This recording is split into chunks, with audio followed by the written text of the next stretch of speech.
হরে কৃষ্ণ। তো অনেকে আমাকে প্রশ্ন করেছেন যে এই কপালে তিলক মানে কপালে এটা কি নিয়েছো, গলে এটা কি নিয়েছো। তো যারা অন্য ধর্মের লোক আছে বা বিধর্মী লোক আছে তারা আমাকে এই প্রশ্নটা করেছে অনেকে।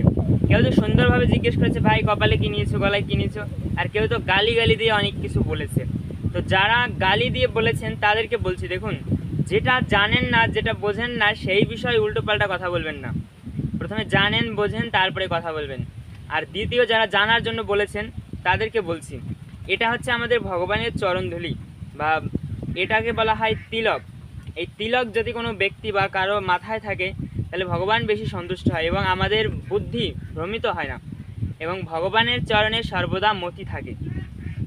এবং এইটা হচ্ছে মালা, ভগবান এই মালার মাধ্যমে, বা যদি কেউ মালা ধারণ করে তাহলে ভগবান বেশি সন্তুষ্ট হয়। এর জন্য আমরা মালা নিয়ে থাকি। এবার আপনারা জানেন না বোঝেন না আর আপনারা উল্টোপাল্টা কমেন্ট করেন। যদি জ্বালাতে হয় তাহলে